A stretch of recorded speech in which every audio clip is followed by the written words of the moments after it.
It'll be here like the last one was. And this lecture will be covered.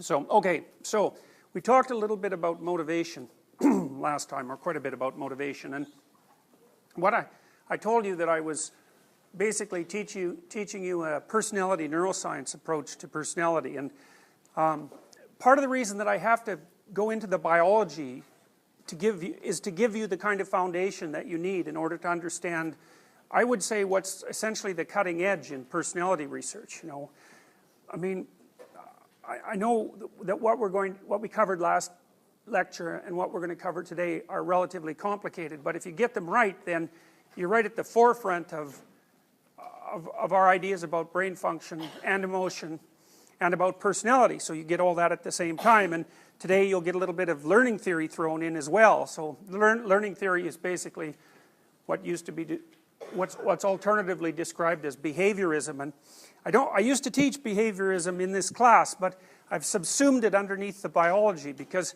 a lot of the old behavioral presuppositions, although they were extremely useful, were not right, which is exactly what you'd expect.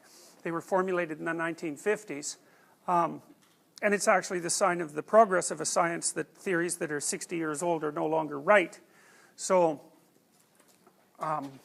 we'll also cover a little bit of behavioral theory today too. So, okay, so the hypothesis we've been working on so far, or we'll call it the working theory, is that motivations set goals, or more accurately, that they define a conceptual space within which you perceive the world and within which you act towards some goal, or to some endpoint. And the endpoint, in some sense, is specified by the motivational system. It's a hypothalamic system often, but not always. But not only is the goal specified, but the underlying motivational systems also tune your perception, so you're only looking at the things that you know to be relevant to the pursuit of that goal. And they also either disinhibit or activate the behavioral schemes that you would normally use to pursue the goal. And sometimes those, or let's say the motor schemes, because that would be more accurate.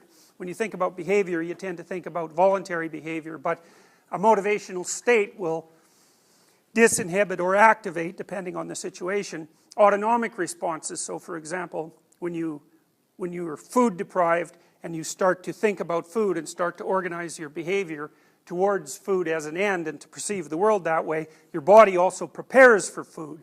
And so the motivational state is an all-encompassing psychophysiological phenomena. It's not something as simple as chain behavior, which was an early behavioral theory, or as simple as something that's merely setting a goal. It's much more complicated than that.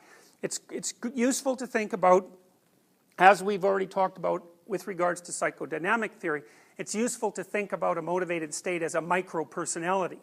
I mean, it's got one aim in mind fundamentally, so it's not particularly sophisticated, but it has all the other elements of a personality. So motivation establishes the framework within which goals are pursued and the goal itself, and then, roughly speaking, emotions, or at least many of the emotions, track progress towards goals. And so they kind of tell you whether you're on the right track or not. So that's a reasonable way of distinguishing them, even though there is no single motivation system or single emotion system.